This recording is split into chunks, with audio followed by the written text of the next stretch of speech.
Hello, everyone, and welcome into crushthestreet.com. I'm Kenneth Amaduri, and I'm joined today with Peter Saddington, a returning guest, someone who's a crypto enthusiast, and someone who's an expert on what is going on in the crypto community, and someone who's just been in this very early on, educating people, super charismatic, super likable.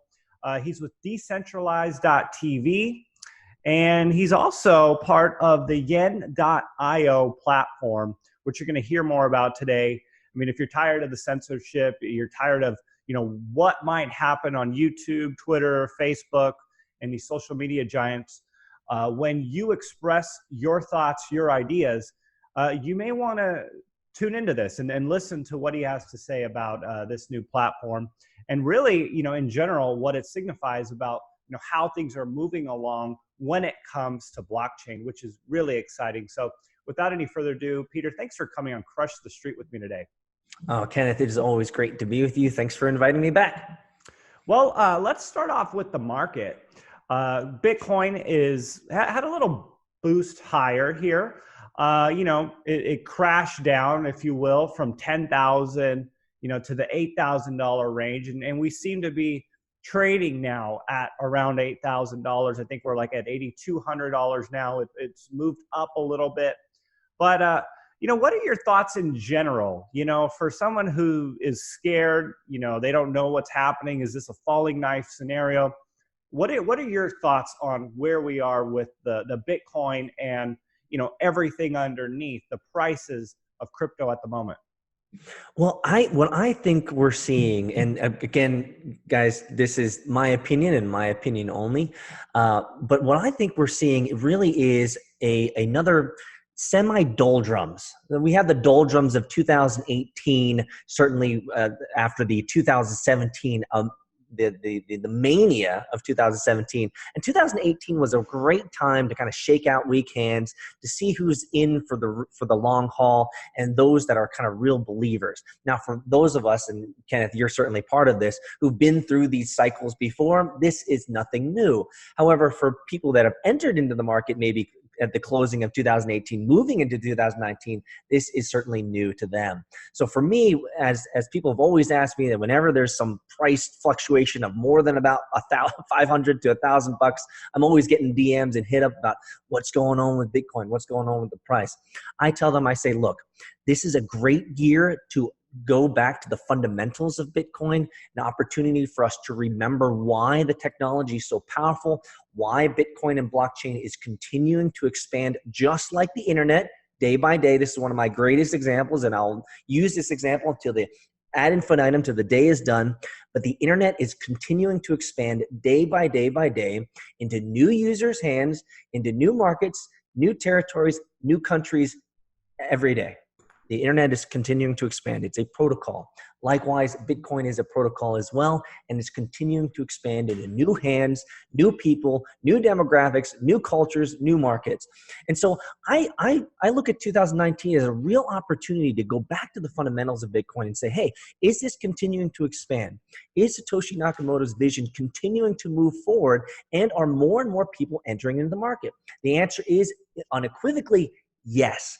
And so I care less about the price, though people are concerned about that.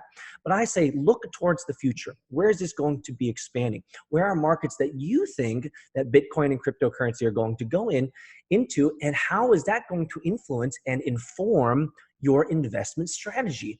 One thing that I always tell people, and I'm sure you're well aware of this, Kenneth, is look out east. There's lots of money boiling. There's lots of needs out east. China, Singapore, Japan, Korea, Asia Pacific region. They're even getting more hungrier these days for cryptocurrency. And so when I look at the price of Bitcoin specifically, to answer your question, yeah, we had a little bit of a blip, but it's nothing that we can't handle, because we know where the highest threshold is. It's about 20 grand. So if you're a hopeful individual, maybe hopeful to a fault a little bit, then you're looking at this as an opportunity to 2x your investment, especially around the $8,500 range right now. What do you think about the length of the so-called bear market that we saw in Bitcoin? Peaking at that $20,000 point, retracing down to, call it $3,000, And then, here we are it moved up pretty quickly. I mean, I think people forget it got to like 14,000 for a second there earlier this year. And then here we are at like $8,000. So even going up to 14, it happened so quick. I don't think many people, got stuck at those high prices. Right. I hope not. But then it came back down to where it is now. I mean, would you say that $3,000 was the end of the bear market, and then we were in a bull market, and now we're in a bear market again? Like, what are your thoughts on this? There's been a lot of speculation, and for someone like myself and for someone like you, I'm sure we're constantly reading the news. There's a 1,000 reasons why this could happen, from CBOE, CME, futures contracts, whatever. I mean, international market moving, could be Trump. There's 1,000 different reasons why this could happen. Now, I agree with you. I think the spike up to about 14, 15 grand or so that we saw earlier this year was really quick. And I also believe that the mainstream media didn't have enough time to really sink their teeth into it and make any type of FUD or make any type of pronouncements as to whether it was going up or down or not.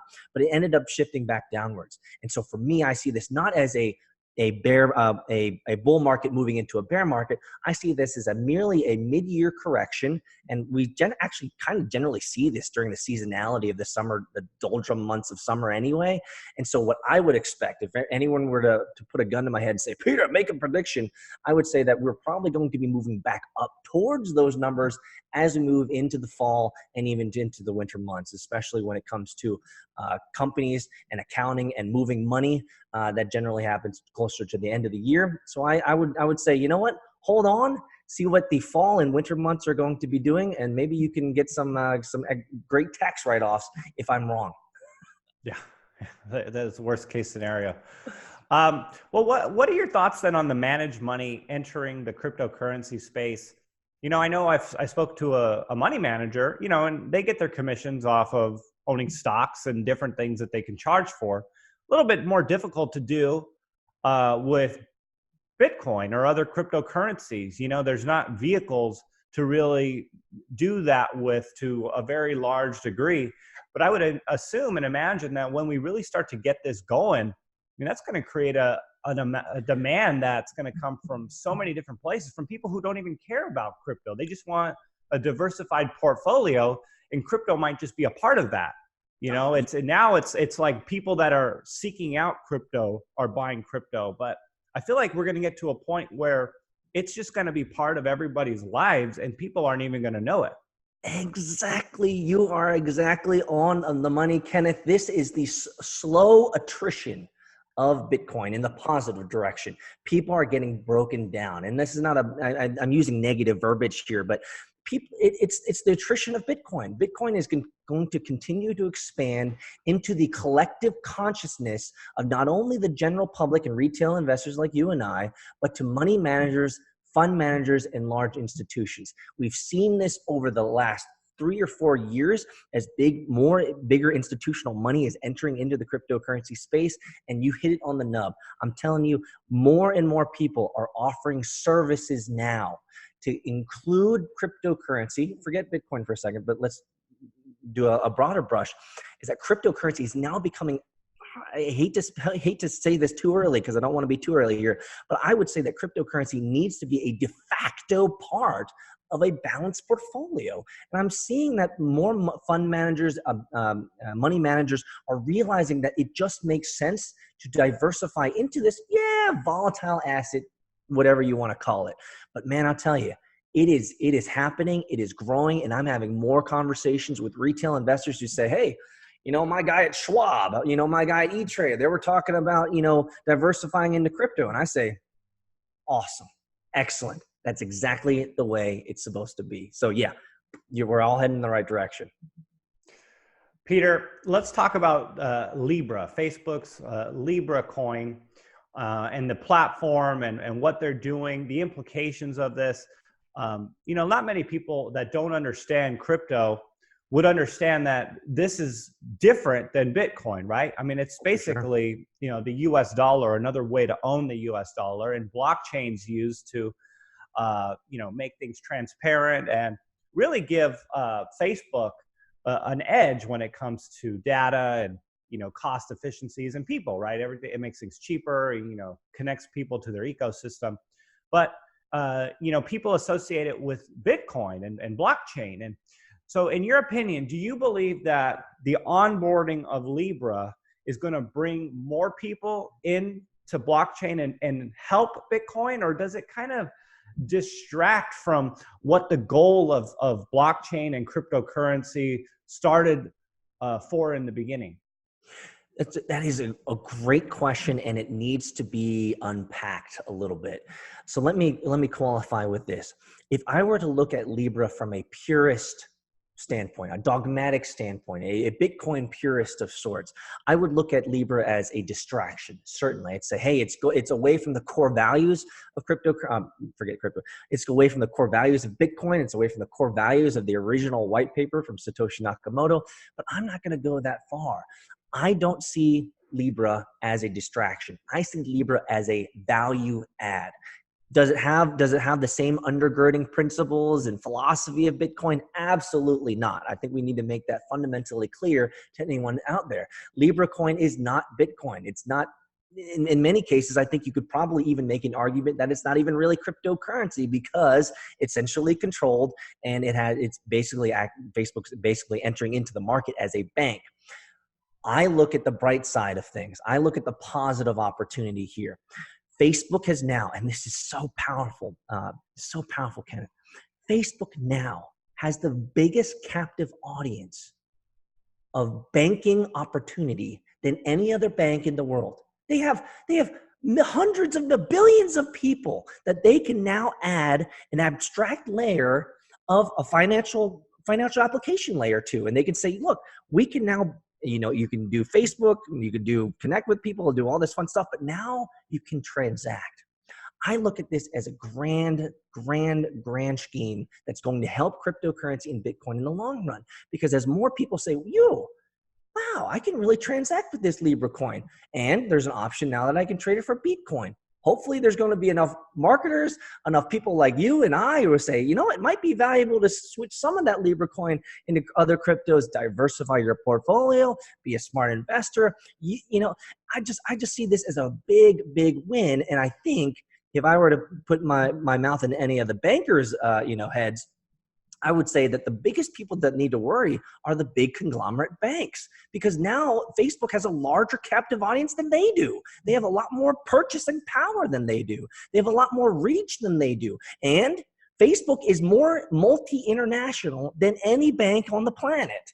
And so I only see this as a good thing. Now, some people might say, oh, you're hearkening in, the devil. You're hearkening in the mark of the beast. It's like, well, I don't have that much control, Kenneth. I don't know if you have that much control, but I look at Libra from a positive side. I'm hoping that education and saturation of Libra will help inform individuals as to what other options are out there, and hopefully they'll diversify even more, and Libra won't be the one coin to rule them all. But you know what? I have no idea, but I think Libra is awesome. I love that they're challenging the traditional banking thinking. I love that they're challenging traditional cryptocurrency thinking, if we could even consider that, if there's any traditional thinking there. I love that they're pushing the boundaries, and I'm glad that they're going to take the brunt force trauma of the SEC, the FDIC, and all of the other institutional constraints and regulatory constraints that are out there. I'm really looking to see how they're going to navigate those waters. It's going to be really interesting.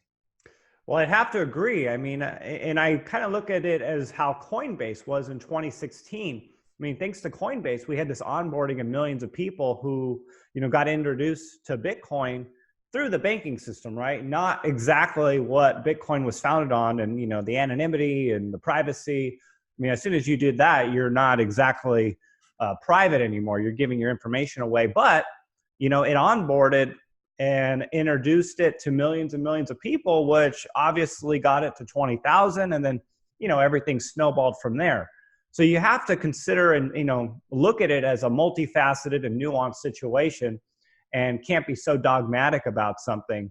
And I would agree with you on that. And I think Libra is going to bring in a lot of people into the crypto space. So if I can just say one more comment there.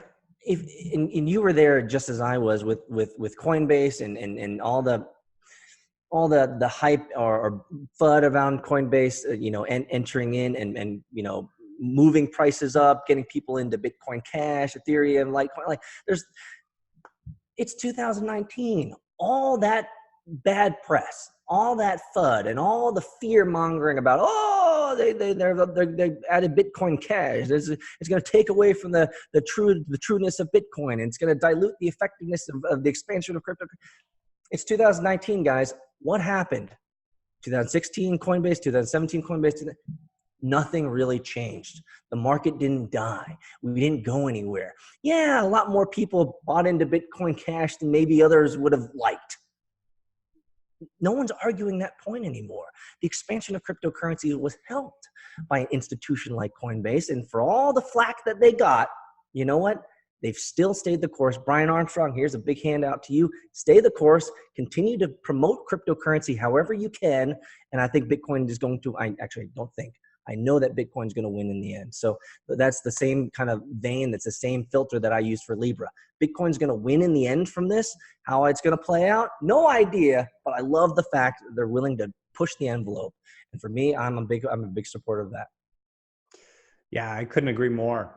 All right. So one thing that I think is very interesting and something that you're part of, you founded, and yen.io. First of all, talk to us about the name yen.io, and then this platform, which kind of will give people this opportunity to freely speak, share information, and not be censored, not being worried about being shut down. This is all important stuff living in the 21st century where, basically Google controls the narrative in so many ways on what happens here. And I think that we're going to hear a lot about this coming up, even with the election, the 2020 election. The 2016 election was a complete surprise to people because of a lot of the misinformation. And, I think platforms like yours are going to allow people to share information and for truth to get out, unfiltered, unbridled. So, Peter. Yeah, we're really excited to announce the redesign of our beta on beta.yen.io. But you can go there and you can check it out. You can go to yen.io and you can sign up and you can get early access to our beta. Now, you asked me a simple question, where does the name come from? And then I'll describe what the application is about. 3 reasons why we called this platform Yen. Number 1, it was a hat tip to Satoshi Nakamoto. Obviously, Yen has kind of the nuances and aesthetics of Japanese, even though we know it's a misnomer. It could be a group of people. It could be an individual. Who knows? And so the first is a hat tip to Satoshi Nakamoto. The second one is my brother and I, who built Yen. We used to live in Japan. So this is we used to live there for 3.5 years. So for us, it goes a long way back. And thirdly, we chose Yen because it immediately symbolizes something that is universally understood. It's a currency, and we're dealing with digital currency, obviously cryptocurrency. So yen.io is the world's first multi-exchange platform. And I'm really proud to be able to say that. We're the only exchange on the planet that allows you to connect to multiple exchanges, whether let's say you're on Coinbase and I'm on Binance. We can both hook into Yen and we both can trade. We now can work together. We can have peer-to-peer trading, and you're connected to Coinbase, I'm connected to Binance, and I don't need to care where your money originates from. And so it's the world's first multi-exchange, or what we like to call it meta exchange, that allows you to connect to the top exchanges in the world. The second best part about yen.io, it is the world's first community platform built for cryptocurrency communities. Now, one of the things that you'll often find whenever you go to any type of cryptocurrency project, you just scroll to the bottom and they say, connect with us. And when you scroll to the bottom, it says, connect with us, you'll see Telegram, WeChat, Slack, Reddit, Discord, Patreon. We could go on and on and on. And the problem with that is that there's too many places to connect with other people that are supporting that project. Well, yen.io is one of the world's first platforms built specifically for community management in mind. And so right now we're onboarding awesome projects like Litecoin, like Libra. We're bringing them on board so that they can reach out and manage their communities in one place and have the ability to trade and have all the social networking features of a Twitter, etc., but be able to have one place instead of multiple places to commune, to grow, to connect, and obviously spread their message. Now, what makes this really, really powerful, especially the context that you just set, is that we are finding more and more people moving away from your Twitters, moving away from these censored or, let's say, managed or controlled platforms to Yen, because we are a decentralized platform. We have been built on the philosophy of decentralization, free speech, censorship resistant, and you have the ability to create any type of group or community you want, whether it's a public group or whether it's a private group. And you know what? We have no control over it. So if you want to create a private group that talks all about chilling, Beat Connect, you can do it. You can do whatever you'd like. And we're giving you the tools to be successful in the cryptocurrency world and the cryptocurrency space. Peter, talk to us a little bit about, what the beta and what it's going to look like when people actually do this. Where are the fees going to take place? How does Yen.io make money, and how does that work into the win-win scenario for everyone, from you guys to the community to the exchanges? What's the dynamic of this? It's a great question. Right now, we have we're a closed beta, which we have limited the amount of people that can come in. But now if you go to Yen.io, you can sign up and you'll get access shortly. But right now we have about 1,500 people who have helped us grow and give us lots of feedback to improve our system and our platform. And those 1,500 people have already moved about $4 million in transactions through our system from multiple exchanges like Coinbase and Binance. It's really awesome to see all these people moving money in this meta multi-exchange platform that we've built, Yen.io. Now, we have charged zero fees. And the reason is because we are a Silicon Valley funded, we are a venture-backed company. And so we've have awesome investors that have supported us. Some of those investors have also invested, and I won't divulge too much, but they've also invested in other successful coin projects out there in the market. You can do your research, you can find that out. And so right now we have made zero money, and that's by design. What we're hoping to do is that when we help large communities, let's say like a Libraland or a Litecoin, or maybe even your large community, if you want to manage them, there will be a fee to manage to extra features and extra toolkits so that you can manage and market to your community, to have a monthly fee subscription-based system similar to like Patreon. And so if you have, let's say, 1,000 people that are part of your Patreon group or your behind the scenes community, you can charge them all, let's just say $5 a month, and we'll take a small fee from that, allowing you guys to be able to communicate more effectively than using 19 other different platforms. And so that's how we intend, that's one way that we intend to make a little bit of money. But in the future, I don't know if I want to speak too much, but there's opportunities to, let's just say, use side chains and other mechanisms to allow people to trade and transfer money relatively free, but we would also take a small fee off of that, but that hasn't fully boiled yet. And so there's an opportunity, the biggest opportunity right now is to help you guys grow your communities and pay just a little bit for some extra tooling so that you guys can be effective in communicating, managing, and working with your communities. That's powerful. Well, congratulations to you and the success of it, and definitely keep us posted on how things are progressing. And, if anyone wants to sign up early, definitely go to yen.io. Peter, so let's just have fun here. One last question, and, we'll see if you're comfortable with it or not. I want you to think about where you think Bitcoin can go, and then think about a very conservative price below that and say, hey, if it went to this number, I wouldn't sell it. Okay.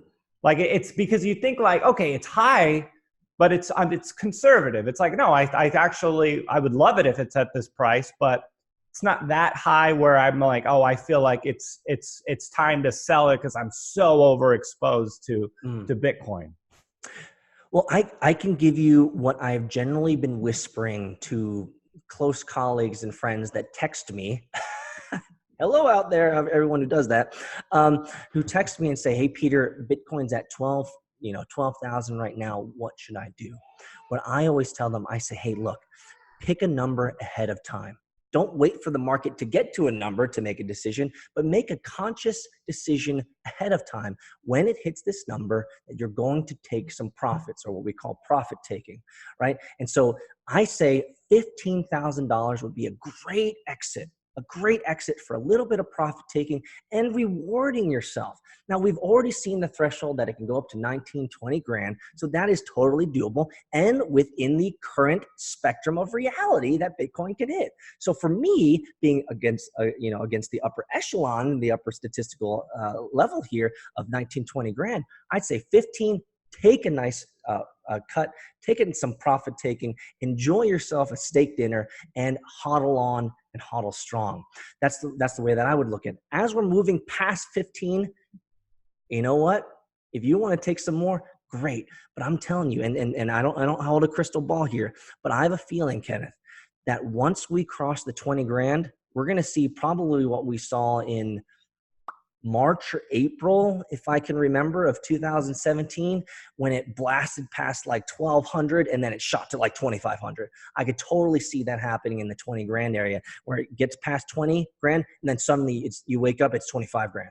And then suddenly it's 28 grand. And you're like, whoa, what happened? Now I think we're going to see a lot of volatility, a lot of oscillation within the 20 grand area. But I think we're going to end up settling closer to 30 at some point in time. But I'm telling you, I can see us not spending too much time in the 20 grand area for some reason. I have no idea. And so as you move past 15, stay on it, be a disciplined, informed investor, make informed decisions, and obviously reduce your exposure as much as you can. But 15 grand would be the number that I would take some profits for sure. That's the last time I bought Bitcoin, to be fully transparent. And this is online. You could find the video of me buying. I bought a lot. The last time I bought a lot of Bitcoin was at like $14,500. So for me, 15 grand would be a nice pay me back time. And I didn't do it last time. So when it hits 15 grand, I think it'd be nice to take some profits. Yeah. Oh, well, hey, thanks for being transparent. It also shows where your heart is, where your belief is in the space of crypto. So, Peter, if people want to learn more about you, what you do, the things you're working on, where can they go and what can they expect to find? Best place to find us is go to yen.io. All of our information is there. I'd love to invite anyone out there that's part of a cryptocurrency project. If you want to bring your project to yen.io, we will fully support you, white glove you, and help you get your people into yen so that they can not only have a place to commune, a place to meet, a place to connect, and a place to support your project, but also a place where they can meet other people, level up, and trade. We want yen to be an open marketplace where people can engage, trade, and live their digital lives freely without censorship. Thanks so much, Kenneth, for the opportunity. It's great to be on here with you.